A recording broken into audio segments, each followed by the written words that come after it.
안녕하세요. 머리 아픈 수학 고민을 즐거운 수다로 풀어보는 수다학입니다. 우리나라의 조기 유학생 수가 다른 나라에 비해서 많다라고 하는 거는 익히 알려져 있는 사실인데요. 근데 최근 들어서 이 조기 유학생 수가 급감하고 있는 추세라고 합니다. 그 이유는 잠시 후에 함께 알아보도록 하고요. 먼저 오늘 수다학을 채워주실 전문가 선생님들부터 소개해드리겠습니다. 어서 오세요. 안녕하세요.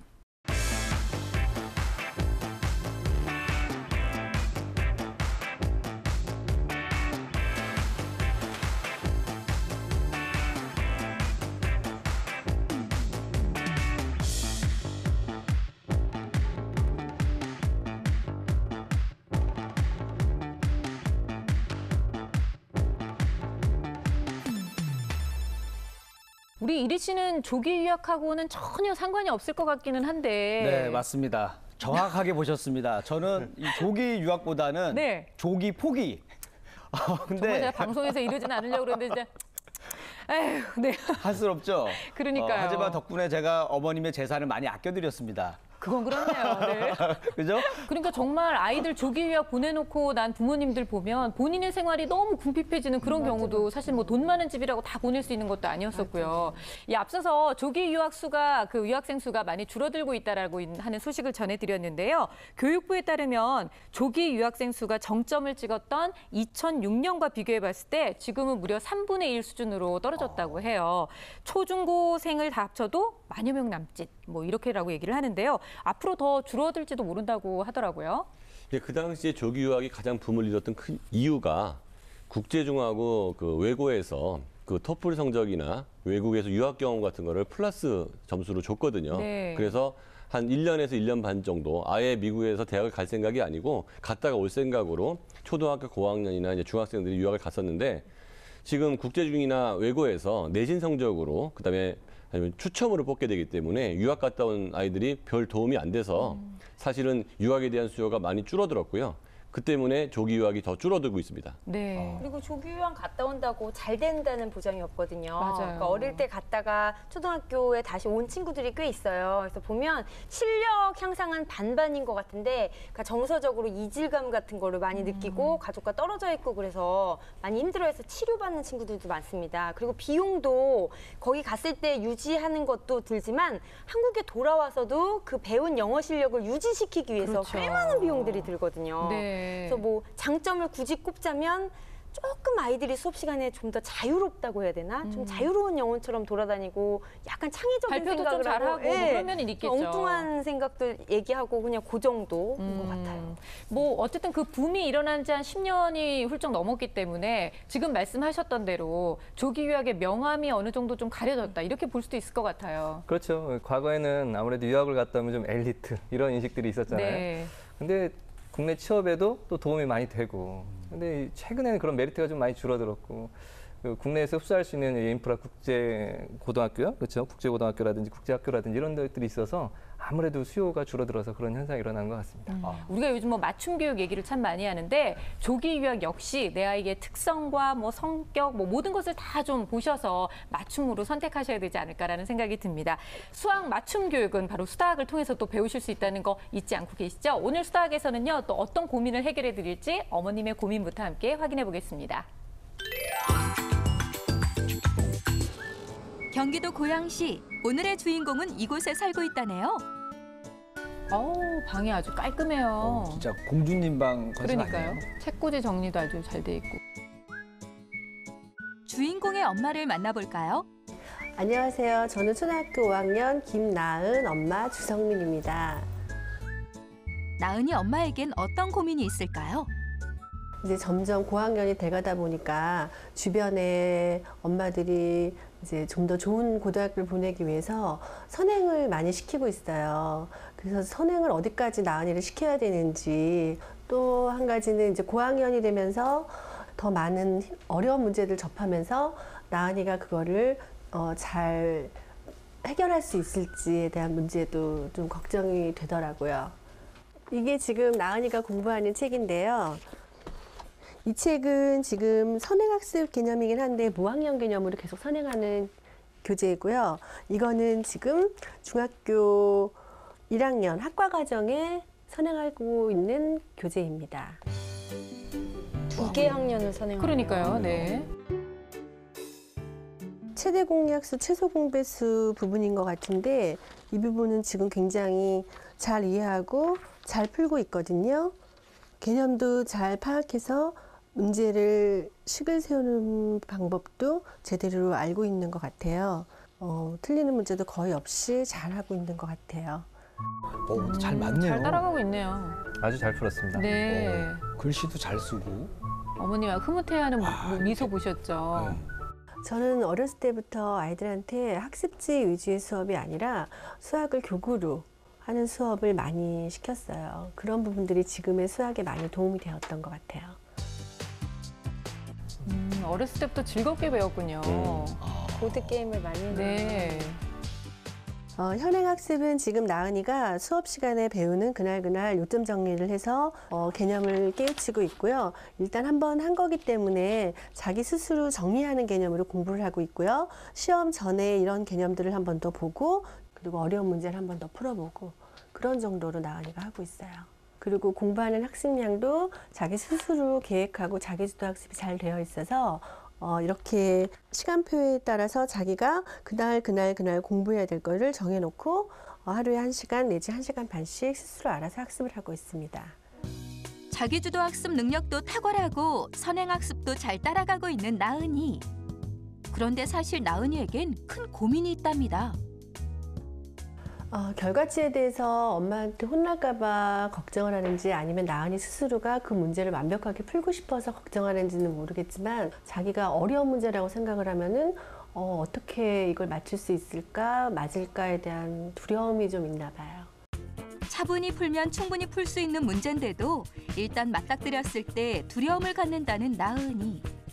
서술형 문제들을 좀 틀리는 경우가 있고 방정식도 좀 어려워한다. 수학에 대해서 더 많은 어려운 부분들이 생길 텐데 이런 부분들이 나은이가 어떻게 하면 수학을 포기하지 않고 어려운 문제들을 잘 해결해 나갈 수 있을지 많이 고민을 하고 있습니다. 앞으로도 계속 나은이가 수학을 좋아할 수 있도록 도와주세요. 네, 오늘 주인공은 초등학교 5학년 김나은 학생입니다. 사실 아까 체급 얘기했지만 네. 저희가 선행을 한다고 해도 한 학기 정도 위, 초등학교 6학년 정도 공부하면 되는 중학교 1학년 거를 하고 있는 정말 수학을 잘하는 친구가 등장을 했어요. 네. 근데도 이렇게 잘하는데도 불구하고 네. 어머님이 너무 좀 걱정을 하시는 게 아닌가. 제가 봤을 때는 좀 쓸데없는 걱정이다. 기우다 이런 생각이 들고 네. 나은이가 그 성이 안 나왔잖아요. 김나은. 김나은이요? 네. 저는 잘신 줄 알았어요. 잘나은. 잘나은. 워낙 애가 좀 수학 공부도 잘하고 얼굴은 아직 못 봤지만 얼굴 이쁜 네. 것 같고 이 정도면 걱정하지 마셔라 이런 네. 얘기를 하고 싶어요. 그래요. 그러면 네. 아무 걱정하지 마셔라라는 말씀과 더불어 오늘 네. 수닥을 마치도록 하겠습니다. 근데 이제 어머님이 말씀하신 고민을 들어보면 고학년이 되어가고 있고 특목고를 목표로 선행을 하고 계신다고 합니다. 그러니까 아무래도 이제 선행을 어느 정도까지 시키는 것이 맞고 아이의 그 선행 정도가 지금 맞는 건지 확인도 좀 받고 싶으신 것 같고요. 무엇보다 가장 중요한 것은 아이가 점점 어려운 문제를 접하게 되면서 자신감이 좀 떨어지는 건 아닌가, 겁먹는다 이런 얘기를 해주셨거든요. 근데 사실 그 수학 문제는 쉬운 거든 어려운 거든 상관없이 딱 맞닥뜨리면 좀 겁먹게 되지 않아요? 난 그럼요. 맨날 주눅 들었는데. 그럼요. 사실 저는 굉장히 자연스러운 거라고 생각하거든요. 네. 어려운 수학 문제를 보면 좀 두려움 좀 생기고 좀 놀라고 이게 당연한 겁니다. 우리가 학교 다닐 때 놀이공원 가면 귀신의 집이라는 데가 있잖아요. 거기 딱 들어가면 애기들이 들어가면 저 귀신이 좀 놀래키면 막 놀라고 막 무서워요 막 이래야 되는데 네. 딱 애들 귀신이 놀래키는데도 알바하시느냐고 고생 많습니다. 이래버리면 머리 가름마 돌아가셨어요. 그렇죠. 막 이러고. 알바비 얼마 받으세요? 이러면은 귀신들도 정말 허탈하기도 하고 네네. 또 아이가 좀 아이스러워야 되잖아요. 수학 문제를 보고 두려워하는 거는 그냥 아이스러운 그냥 자연스러운 현상이다. 저는 이렇게 봅니다. 네, 저도 좀 그렇게 보기는 하는데 일단 저는 가장 좋은 건 공부하는 습관 그리고 아까 그거 보고 깜짝 놀랐어요. 모든 그날의 그 학교과 배운 거를 다 일일이 일지처럼 정리하고 있는.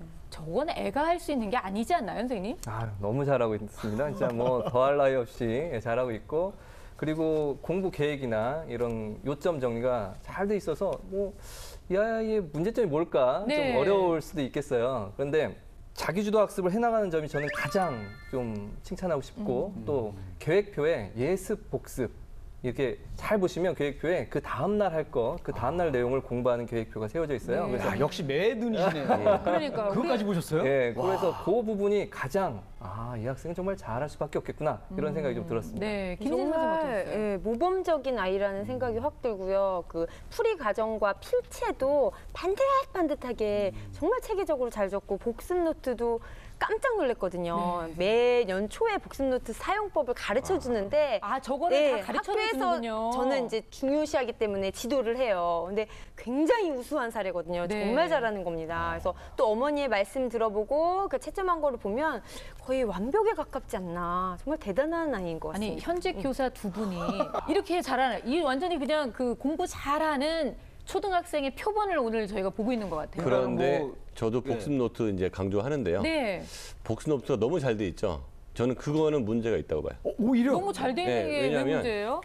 저는 항상 복습 노트 쓸 때 너만 알아보게 쓰면 된다고 하는 거거든요. 복습이 목표지 제출이 목표가 아닌데 너무 깔끔해요. 그러면 그 노트를 쓰는데 시간이 너무 많이 걸려서 형식적일 수 있다는 거죠. 아, 그러니까 우리가 왜 여학생들 정리할 때요. 막 빨주로서 바나나 빨주로 이거 하면은 이게 사실은 보여주기 위한 거지 머릿속에 남는 건 별로 없거든요. 뭐 이런 거 지적하시는 예, 그렇죠. 거죠, 선생님? 내가 알면 된다 이거죠. 아, 그리고 근데 그나마도 좀 공부 잘하는 애가 네. 딸록딸록 해가지고 성적 잘 나오면 좀 괜찮은데 성적이 안 나온 애가 유독 그거만 신경 쓰는 애가 있어요. 아, 참. 그러면은 딴 애들이 보면서도 조금 한심하게 보더라고요. 근데 너 그 시간에 본인이 지금 그 공부해라. 얘기하면서 부끄럽지 않아요? 저는 그것도 안 하고 못했습니다. 아, 난 지금 나 들으라고 일부러 하는 얘기 굉장히 기분 나빴었어요. 그래서 내가 일부러 내가 좀 다른 선생님 보면서 얘기했는데도 네. 찔리니까 본인이 많이 알아듣네요. 찔리네요. 예. 근데 어렸을 때부터 공부 자체를 굉장히 재밌게 배우기 시작했다는 게 느껴지는 게 어려서 교구로 시작을 해서 수학에 대해서 별로 두려움 없이 시작을 했거든요. 근데 지금 걱정은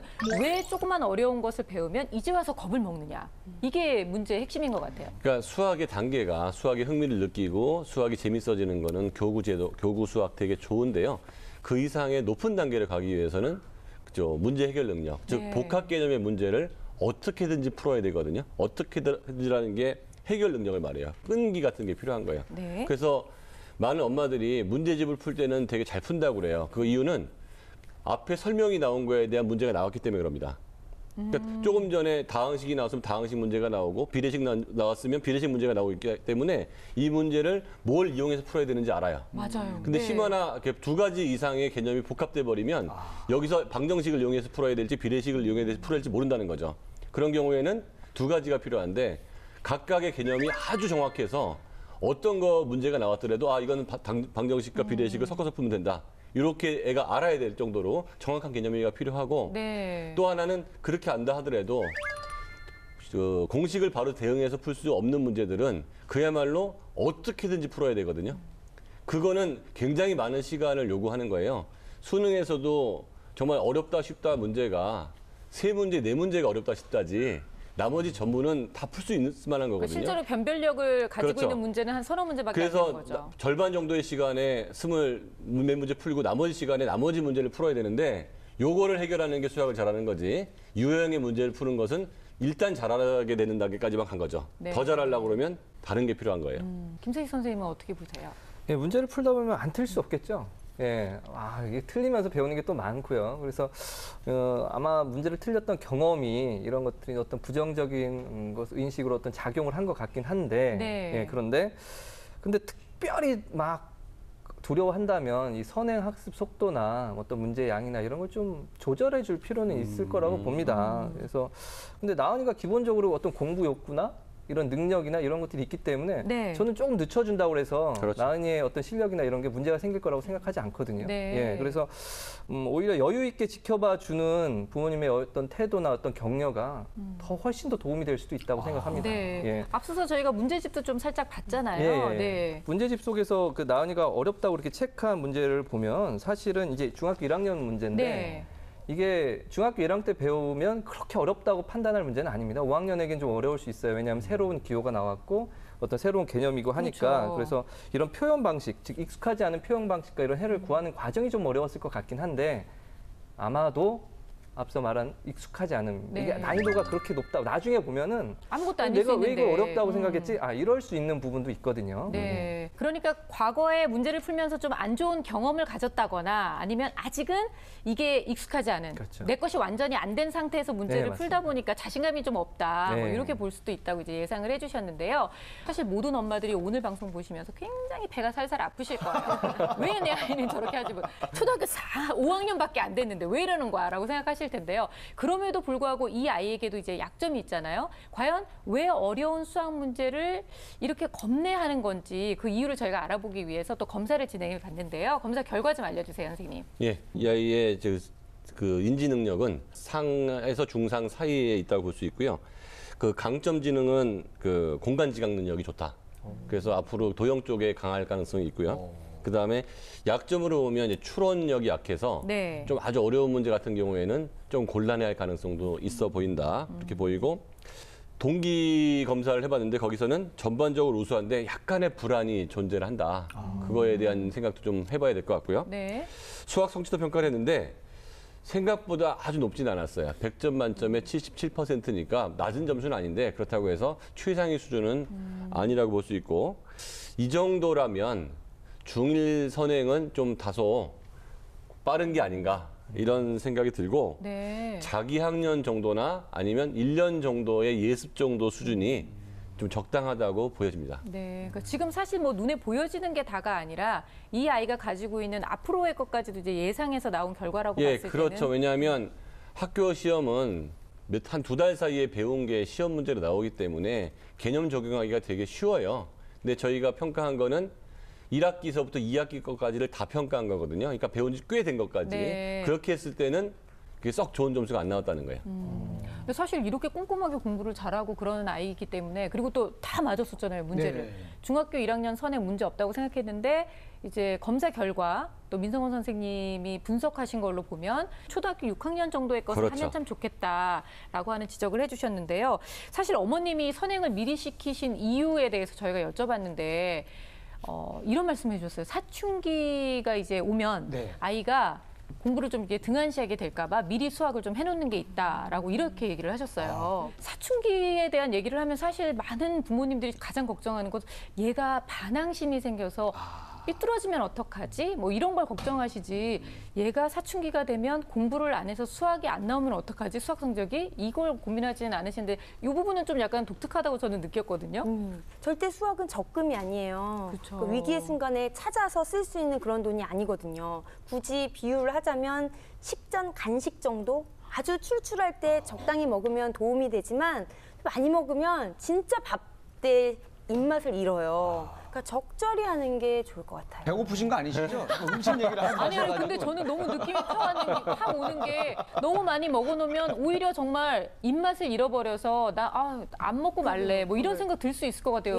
어머님께서 또 이 부분에 대한 생각을 저희와 함께 또 다시 고민해 보셨으면 좋겠고요. 어쨌든 아까 그 말씀하셨던 선행학습과 관련된 진도 그 나가는 거에 대해서도 조금 이따가 좀 더 정확하게 알려주시길 바라겠습니다. 자, 이번에는요 주인공을 직접 만나볼 텐데요. 뭐 나은이를 직접 만나보면 이 아이가 왜 수학에 대한 두려움을 갖는지 더 정확하게 알 수 있지 않을까 싶어요. 자, 오늘의 주인공 나은이 함께 만나봅니다. 나은이가 동생과 수학 게임을 하고 있네요. 직접 또 동생한테. 그러니까 엄마가 어렸을 때 해줬던 거를 동생한테 이제 그대로 실천하고 있는 거죠. 수학 게임에 빠진 오늘의 주인공 똑순이 김나은 어린이입니다. 어렸을 때 다양한 게임을 통해 수학을 재밌게 배운 나은이 연산의 원리도 게임을 통해 깨우쳤대요. 즐거운 게임이 끝나자 바로 책상에 앉습니다. 제가 뭐 했니? 다 했니? 라고 체크만 하는 정도로만 하고요. 나은이가 다 했을 경우에는 다 했다고 하고 못했을 경우에는 또 들어가서 혼자 스스로 공부를 다 하고 나오고 그렇게 하고 있어요. 그러니까 저렇게 놀자마자 바로 책상에 앉는 애가 어디 있어요. 스스로 짠 계획표를 보고 오늘 해야 할 공부를 확인하는데요. 재밌는 과목이라고 생각해요. 다른 과목은 거의 다 암기 과목이잖아요. 새로운 걸 알아가는 게 좀 재밌는 것 같아요. 수학을 제일 좋아한다는 나은이 공부도 수학 요점 노트를 읽어보는 것으로 시작하네요. 공부 환경도 아주 훌륭한 것 같아요. 네. 어깨에 삐뚤어지지도 않고 저 공부하는 자세가 일단 딱 잘 됐어요. 요점 노트를 다 읽어본 후 이제 본격적으로 수학 공부에 돌입합니다. 중학교 1학년 문제를 푸는 나은이. 사실 중1 과정도 모두 끝냈고 지금은 복습하는 중이랍니다. 그런데도 어려운 부분은 있다네요. 1차 방정식이야. 그 단원이 제일 어려운 것 같아요. 왜냐면은 그 식을 이항해야 하잖아요. 이항을 하면은 이게 또 부호가 바뀌는 게 음수에다가 양수를 막 더하고 빼고 막 그러면은 좀 헷갈리는 게 많아요. 말할 때는 아이 같은데 공부할 때는 어른 같아요. 그렇죠. 네. 아유, 글씨도 어쩜 저렇게 또박또박 잘 쓰는지. 집중력이 높은 나은이는 공부할 때도 딴짓을 하지 않고 문제에만 몰입하는데요. 그런데 이때 갑자기 나은이의 표정이 변합니다. 한숨도 쉬고요. 헷갈리나 봐요. 갑자기 막혔어요, 어느 순간. 좀 무서워요. 제가 풀었는데 틀리거나 아니면 몰라가지고 그냥 가져가면 왠지 선생님이 저를 혼낼 것 같은 느낌이 들어서 좀 겁이 나요. 몇 번의 고민을 거듭하다 결국 별표를 치고 말았네요. 초등학교 5학년 나은이에겐 너무 어려운 문제입니다. 나은아 다 했어? 모르는 거 있어? 많아? 그래 그럼 이제 그만하고 모르는 거 있으면 아빠한테 가서 하자. 준비해 학원 가자. 평소에도 어려운 수학 문제들은 아빠에게 묻는다는데요. 근데 가방은 왜 싸는 거니 나은아? 아, 아빠가 학원 선생님이셨네요. 아, 어쩐지. 직접 가르치시는구나.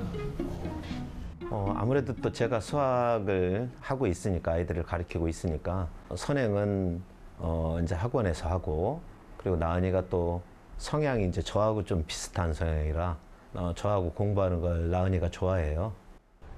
집에서는 아빠와 함께 공부할 시간이 없어 직접 학원으로 찾아온다는 나은이.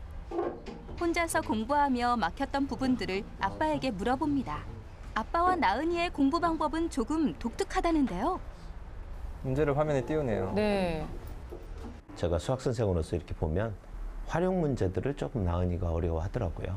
그 예를 들어서 방정식의 활용, 뭐 부등식의 활용, 이런 활용 부분이 긴 문장의 문제들 있잖아요. 그런 부분들을 아이들이 나은이뿐만 아니라 다른 아이들도 그 파트는 다들 어려워해요.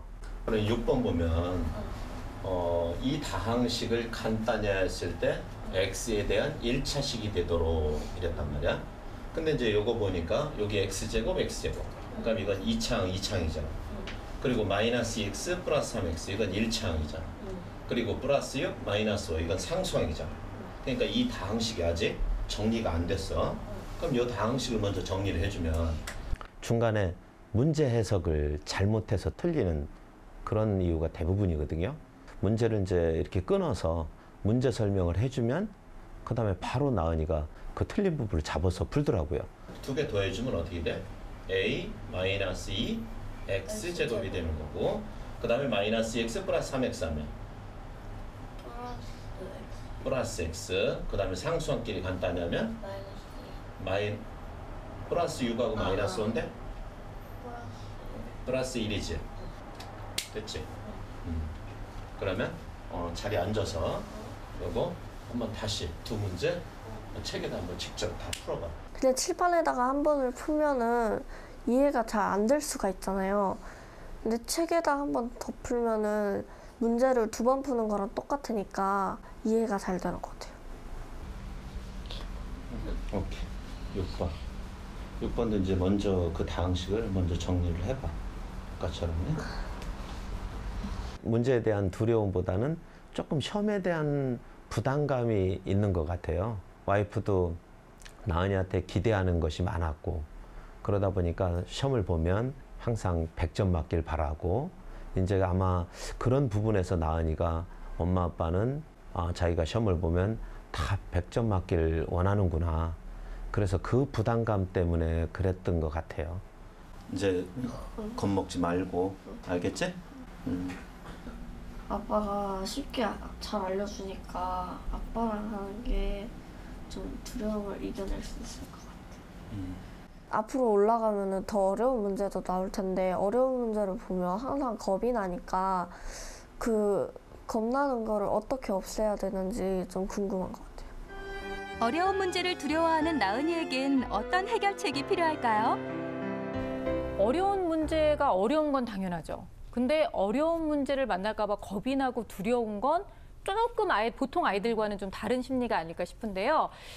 우리 나은이를 함께 만나봤어요. 근데 좀 살짝 그런 표현들 때문에 저는 좀 안쓰럽다는 생각이 좀 많이 들었고요. 그리고 또 하나 더 깨달은 건 남편감으로 선생님 좋다. 근데 이제 나은이 만나보시니까 선생님 어떠셨어요? 일단 자기 관리 잘 돼 있고 계획 잘 세우고 노는 시간 공부하는 시간 너무 잘 잡고 있고요. 그건 잘한 것 같고 근데 약간 좀 개선해야 될 점이 있다고 하면 그 아까 숙제할 때 보면 아빠한테 가기 전에 숙제를 해서 아빠한테 뭘 물어보잖아요. 그러면 그 숙제는 오늘 내준 게 아니고 하루 이틀 전에 내줬을 거예요. 근데 숙제하는 시점이 아빠한테 가기 전에 했다는 얘기죠. 새로운 개념을 배웠을 때는 배운 즉시 숙제를 해야지. 일단 개념이 애매한 상태에서 숙제를 했기 때문에 자기가 뭘 모르는지도 모르고 갔고 네. 선행학습에서는 개념을 확실하기 위해서 문제를 푸는 건데 개념을 확실하게 하기 위해서는 배운 즉시 문제를 풀어야 개념이 확실해지지. 네. 한 이틀 지나고 나면 그냥 문제를 풀기 위한 문제로 넘어가는 겁니다.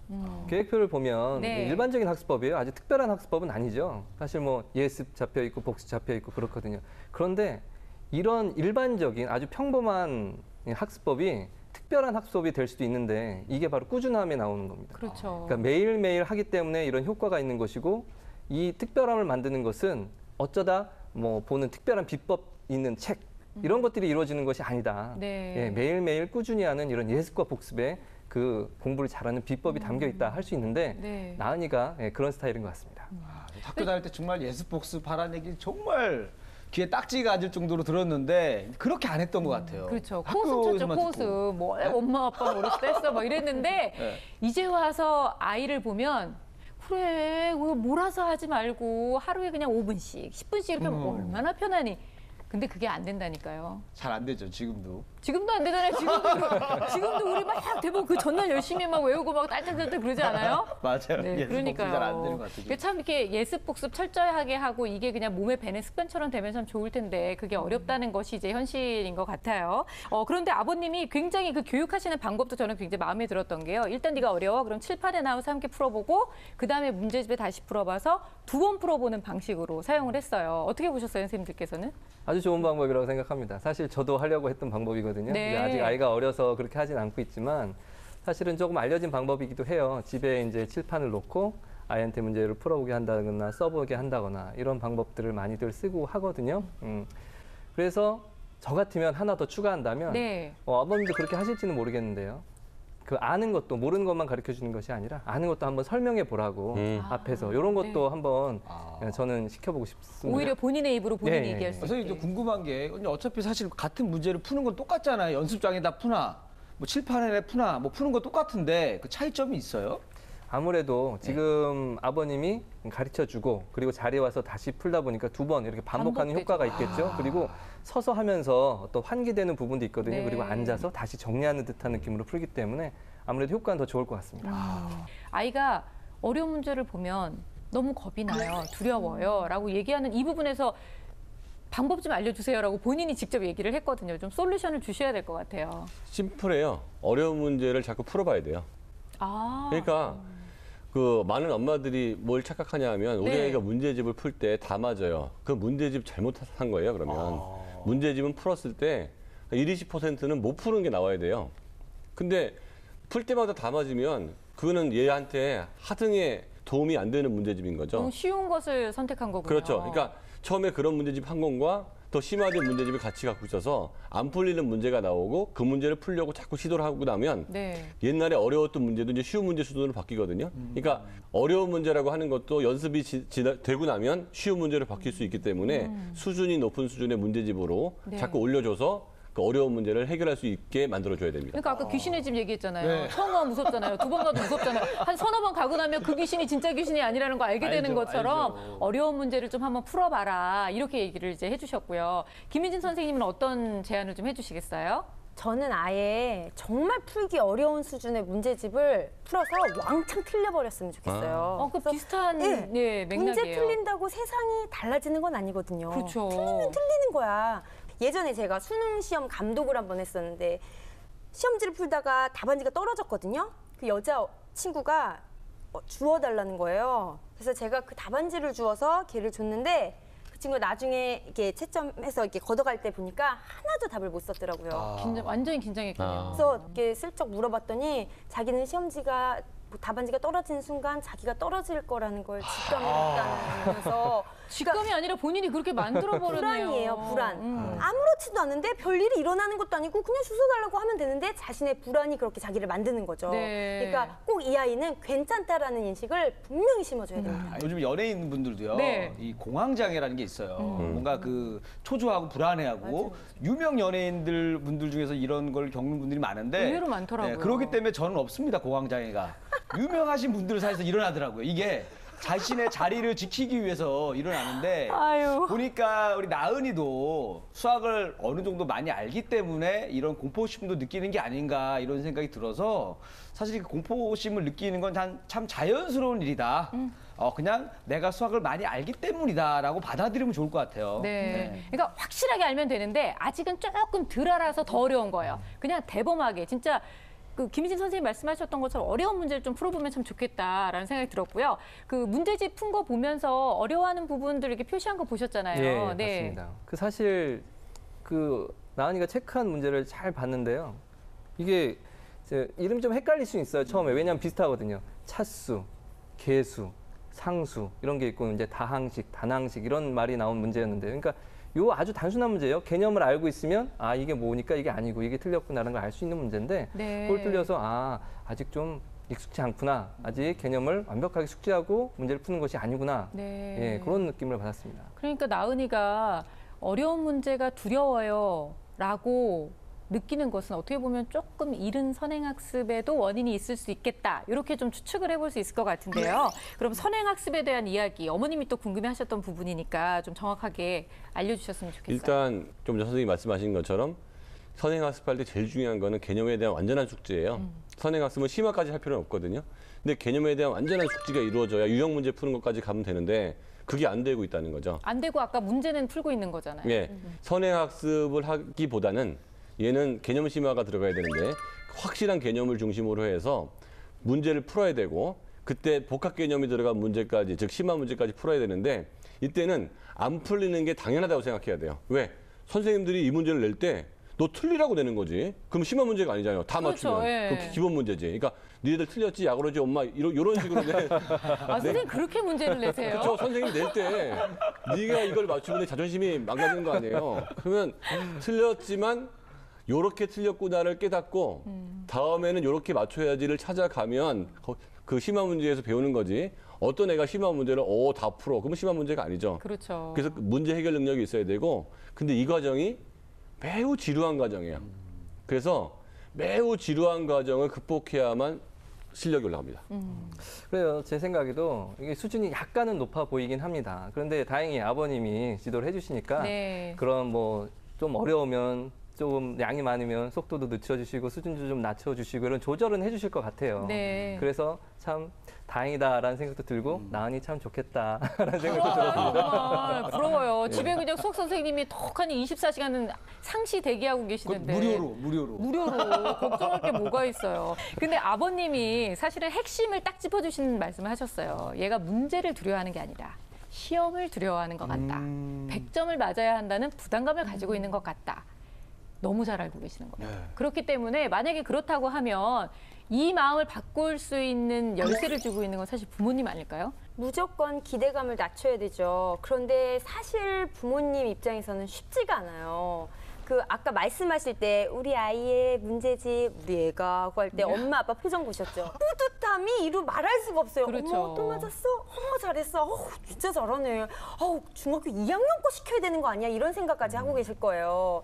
그런데 아이가 힘들어하거든요. 그러니까 이럴 때는 과도한 리액션을 안 하시는 게 좋아요. 100점 맞았어도 맞았구나. 네. 틀렸어도 이걸 틀렸네. 야, 너 이 어려운 걸 맞춰놓고 이걸 틀렸어가 아니라 틀렸네. 근데 의외로 선생님 항상 과도한 리액션 좋아하시잖아요. 아이한테. 그죠? 저 리액션 정말 좋아하거든요. 네. 근데 이거 하지 말라는 말씀이신가요? 정말 리액션 스쿨을 차리고 싶을 정도로 네네. 저희가 배워야 되잖아요. 리액션 너무너무 좋아하는데 이 친구는 아닙니다. 엄마 아빠의 사실 자잘한 표정에도 다 민감하게 받아들이고 알고 있거든요. 그리고 아까 아버지가 수학을 너무 잘하셔서 함께 계셔서 좋을 수도 있는데 너무 잘 알고 있는 사람이 바로 가까이 있으면 짐이 되죠. 그렇죠. 셰프랑 같이 살아봐요. 요리 못해요. 그렇죠. 엄청 힘들거든요. 맞다, 맞다. 예, 네. 그래서 공감됩니다. 진짜. 이 아이의 기대감을 좀 줄이고 지금 그리고 흐름이 연산 중시하던 시대 아니거든요. 네. 수학적인 사고력이 중시됩니다. 그래서 교육 과정을 좀 앞당겨서 유형을 미리 많이 풀겠다는 생각보다는 네. 수학적 사고력 기르기에 초점을 맞추고 지도하면 좋을 것 같아요. 네.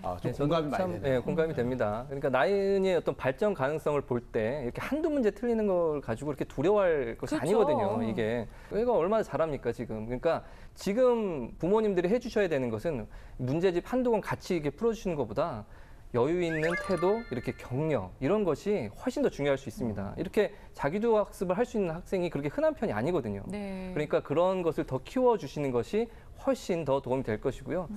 아마도 다른 부모님들 이 프로 보시고 이 수학 보시고 이렇게 아마 벤치마킹 하시는 분들도 꽤 되실 거라고 그럴 것 생각합니다. 같아요. 네네. 제가 봤을 때는 이제 나은이 부모님들은 나은이에 대한 이제 걱정을 또 근심과 관심을 좀 줄여야 된다. 그러기 위해서는 나은이의 두 번째 동생을 만들어줘야 된다. 그래서 셋째를 키우다 보면 첫째 나은이에 대한 관심이 조금씩 줄어들면서 이리 씨, 공부를 잘하든 못하든 별 관심이 없어질 것 같아요. 그 다른 집의 가족 계획까지 생각하지 말고 본인의 가족 계획을 좀 생각하세요. 알겠습니다. 이제 본인이 가족을 만들어야 될 때, 본인 아이가 생겨야 될 때예요. 결국은 아이의 대범함 그리고 결과에 연연하지 않도록 하는 것을 부모님들께서 키워주시는 게 키가 아닐까 싶고요. 사실은 수학이 더 별거 아니다. 네가 훨씬 더 소중하다. 이거를 꼭 기억해줬으면 좋겠어. 자, 그러면 마지막으로 저희 수학 전문가들이 나은이를 위해서 전해드리는 결정적 한방! 제 결정적 한방은 까짓 것입니다. 비가 오면 비를 맞을까 머리 빠질까 걱정하지 말고요. 머리 감고 씻으면 되지, 비 맞으면 되지 라는 까짓 것 정신을 권합니다. 저의 결정적 한방은 끈질기게입니다. 어려운 문제라고 그냥 한번 보고 어렵다고 생각하지 말고 풀릴 때까지 끈질기게 하다 보면 이것도 어느 순간 나한테는 어려운 문제가 아니고 그냥 익숙한 문제로 바뀔 수 있습니다. 제 결정적 한방은 과정을 즐겨라입니다. 두려움도 긴장감도 과정일 뿐입니다. 잘하게 되면 공부가 훨씬 더 즐거워지게 될 겁니다.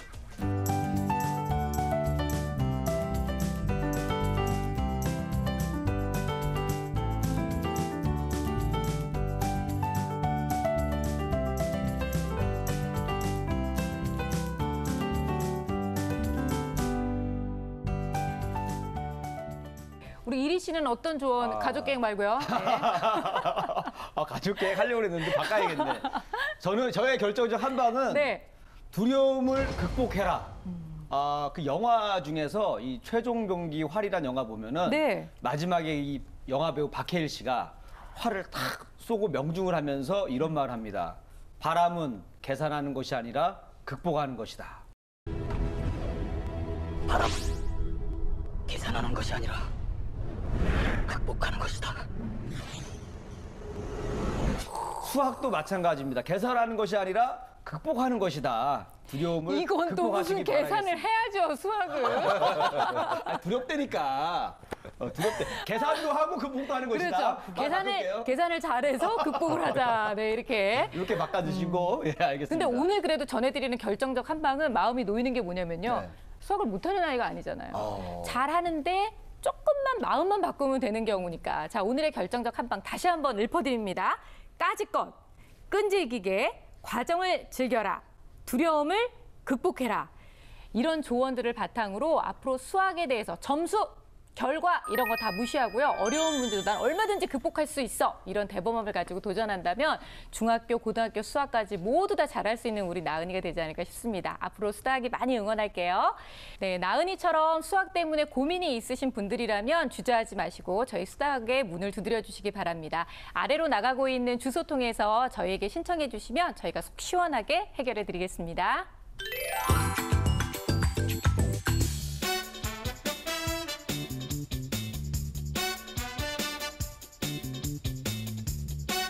너무 잘하고 있습니다. 거의 완벽에 가깝지 않나. 자기 관리 잘 돼 있고 계획 잘 세우고. 그다음에 상수항끼리 간단하면 플러스 6하고 마이너스 5인데 좀 무서워요.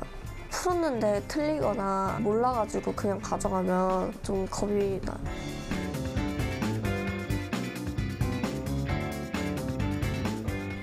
네, 오늘 수다학은요, 뭔가 잘하면서도 겁을 내는 아이에 대한 이야기를 하고 있는데요. 사실 이렇게 겁이 나면 살얼음판을 걷는 것처럼 늘 항상 불안불안하잖아요. 잘하고 있는데. 이런 아이들을 위해서 좀 해주고 싶은 얘기는 없으세요? 사실 괜찮습니다. 이리 씨는 얘기하세요. 우리 사실 개그맨들도 이 개그 코너를 새로 짜잖아요. 네. 그래서 처음 무대에 올리는 날 엄청 떨리고 두렵습니다. 근데 그렇겠네요. 올리면서 그 두려움을 극복하고 조금씩 다듬어가지고 완성을 시켜서 방송국에 갔을 때 이 두려움이 많이 사라지거든요. 자주 제가 만나고 노력하다 보면 충분히 다듬을 수 있다. 그러니까 더 자주 접촉을 해라. 이런 얘기 좀 하고 싶어요. 네. 이렇게 겁을 먹는 아이는 지금까지 꾸려온 결과가 좋긴 했지만 그 과정이 이 아이에게는 너무너무 벅차고 힘이 들었을 가능성이 커요. 이런 친구들의 공통적인 세 가지 특징은 첫 번째, 다른 사람의 시선과 평가를 굉장히 중시하고 그렇죠. 예. 그리고 성공 경험이 많은 아이들이 이래요. 그리고 또 자기 스스로 모범적인 활동을 하려고 애쓰는 어린이들이 이런 특징을 많이 갖고 있거든요. 이런 친구들한테는 기다려주고 양을 줄이고 이 아이가 자신감이 가질 때까지 계속 느긋하게 바라봐 주는 거예요. 그러면 신기하게 자신감이 생기면 스스로 양을 늘려갑니다, 얘는. 그래서 그렇게 기다려주는 태도가 필요합니다. 네. 초등학교 저학년 때는 사실 부모님이 뭐 교구로 놀아주던 아니면 좀 쉬운 정도의 문제니까 내가 함께 해주니까 얘 수준도 알 수 있고 뭔가 내가 얘 공부에 역할을 하는구나라는 느낌을 좀 받긴 해요. 근데 한 4, 5, 6학년 올라가기 시작하면 사실 이제 섣불리 제가 못 가르쳐 주겠다는 생각이 부모님들은 들거든요. 그러면서 내 역할이 좀 없나라는 생각이 드는데 이럴 때 부모님이 좀 도와줄 수 있는 좀 다른 방법이 뭐가 있을까요? 아무래도 세심한 관찰이 답이겠죠. 예. 지켜봐 주는 그렇죠. 거. 지켜봐 주면서 요 아이가 요 부분 좀 어려워하는구나 이런 거라든지 네. 세심하게 관찰해 주시고 아무래도 학생들이 이렇게 그 부정적인 결과에 따른 경험을 했던 학생들은 그렇게 꾸준히 공부해 나가는 힘이 약해집니다. 따라서 준비하고 그 노력했던 그 과정을 좀 칭찬해 준다면 네. 다시 한번 공부할 용기가 생기고 또 힘이 날 겁니다. 4학년이면 이제 학습이 본격적으로 시작되는 거고요. 6학년은 이제 중학교로 올라가기 위해서 사실 입시라는 것들이 생기기 시작할 때이기 때문에 그때 걔한테 맞는 문제집이나 교재 수준이 다 달라요. 근데 아이들이 그걸 선택할 수는 없거든요. 그래서 어머니가 이 아이의 능력과 목표에 맞는 책이나 문제집 선택 이런 것들을 어머니가 해주셔야 될 것 같아요. 네. 그리고 오늘 나은이 경우를 통해서도 느꼈지만 가장 중요한 건 그리고 가장 부러운 건 자기주도 학습인 것 같아요. 그리고 요즘 가장 많이 강조를 하는 부분이기도 하고요. 근데 자기주도 학습이라는 거는 애가 정말 저렇게 되기까지 얼마나 부모님들이 노력을 하셨을까. 그거는 그냥 뭐 굳이 얘기를 하지 않아도 알 것 같은데 어떤 도움을 좀 줄 수 있을까요? 그렇죠. 아무래도 저학년 때는 이 아이가 책상에 앉히는 것 자체가 쉽지 않잖아요. 네. 그러니까 부모님이 좀 함께 해주시는 과정이 좀 필요한데 그래서 하나하나 세심하게 좀 살펴주셔야 됩니다. 저학년 때. 이 나중에 고학년 때 바로 잡으시려면 잘 안 되실 거예요. 이제 머리 크고 잘 안 따라주잖아요. 그러니까 저학년 때 특히 1, 2, 3학년 때 이거는 이렇게 하는 거야 하면서 하나하나 옆에서 지도해주고 함께 하면서 습관을 잡아준다면 아무래도 조금 더 나아지겠죠. 그래서 이런 거죠. 뭐 밥 먹는 것처럼 뭐 이 닦는 것처럼 우리가 생활 속에서 이렇게 공부하는 것도 하나의 과정이구나라고 잡아주면 애가 당연히 그런 것처럼 느낄 거예요. 고학년은 오히려 이렇게 해주셔야죠. 모범을 보이는 게 더 낫죠. 그러니까 이거 해, 저거 해. 하지 엄마는 말고. 그렇게 하면서 나한테 이런 말 나올 수 있잖아요. 그러니까 뭐 TV 시청도 자제한다든가 네. 핸드폰도 좀 자제한다든가 하면서 자기가 뭐 책을 읽는 모습을 좀 더 보인다든가 이렇게 좀 모범을 보이면서 좀 지도해 주신다면 아이도 뭐 부모가 이렇게 하니까 자기도 따라갈 수 있는 어떤 게 할 말이 없잖아요, 그렇죠? 네. 모범을 보이니까. TV보단 책이 재밌나 봐. 뭐 이렇게 느껴질 수 있도록 그렇죠. 실제로 그렇진 않겠지만, 네. 저는 유대인의 하브루타식 공부 방법을 권하고 싶은데요. 손쉽게 말하면 토의 토론 방법이에요. 네. 그래서 집에서 부모님께서 하루에 10분에서 20분 정도만 2시간 이상이면 더 좋고요. 이렇게 대화를 토론 토의를 하는 겁니다. 그래서 이스라엘의 교육은 교육 현장에서 애들이 전부 다 토론을 해요. 그래서 토론에서 이기는 사람에게 점수를 줘요. 그러다 보면 경청하고 타협하고 내가 이기기 위해서 필요한 조건이 무엇인지 찾고 찾아내고, 그걸 네. 해결하고 이런 활동을 하면서 아이들이 필요한 공부 습관을 익히게 되거든요. 그래서 요즘에도 우리나라의 공교육에도 이게 도입됩니다. 그래서 부모님께서 자기주도적 학습 능력을 길러주기 위해서는 집에서 이런 토론 토의식의 간단한 밥 먹으면서 대화를 꼭 권장하고요. 그리고 자기주도 학습 관련된 활동들이 우리나라가 지금 체계적으로 많이 발달이 됐어요. 책을 한 권 사보시면 그 지도 방법서부터 코칭 멘토들의 그래요? 역할이 제대로 돼 있거든요. 아이에 대해서 가장 잘 알고 있는 사람이 부모님입니다. 그래서 내 아이에게 맞는 그 멘토법을 찾아서 학습이나 동기가 부족하면 그 부분을 멘토하고 목표는 있는데 실력이 떨어지면 그 부분을 코칭을 하고 해서 어머니께서 부모님께서 이렇게 맞춤형 멘토가 돼주시면 좋을 것 같아요. 우리 이리 씨도 혹시 네. 자기주도 학습에 대해서 꼭 할 말씀? 사실 뭐 저는 뭐 타인 주도 학습도 거의 힘들게 했기 때문에 타인 주도 학습. 네, 그동안 뭐 타인 주도 학습을 살아왔기 때문에 이 자기 주도 학습이라는 게 굉장히 생소해요. 네. 그래서 근데 스스로 자기를 관리한다라는 게 정말 대견하기도 하고 부럽기도 하고 뭐 이렇게 공부를 하면 나중에 대학을 가서도 스스로 알아서 찾아서 공부하는 습관이 될 것 같아서 굉장히 좋은 방법인 것 같아요. 그렇죠. 어려서부터 이걸 하다 보면 대학 가서도 그리고 또 직장 생활을 하면서도 분명히 뭔가 남들과는 좀 다른 그런 사람이 될 것 같은데요. 오늘의 뭐 주제는 그런 것 같아요. 결국은 결과보다는 과정을 즐길 수 있는 사람. 그리고 두려움보다는 즐거움을 찾을 수 있는 사람. 그러기 위해서는 부모님들이 좀 많이 도와주셔야 될 것 같고요. 요즘 뭐 인생의 멘토를 찾는 게 굉장히 중요하다고 하는데 내 아이의 교육의 멘토가 뭐 선생님이 될 수도 있겠지만 1차적으로는 부모님이 될 수 있다는 생각을 가지고 우리 아이들에게 교육의 즐거움을 많이 느낄 수 있는 기회를 만들어주시면 좋을 것 같습니다. 자, 오늘 수다학은 여기까지고요. 저희는 다음 시간에 다시 뵙겠습니다. 감사합니다.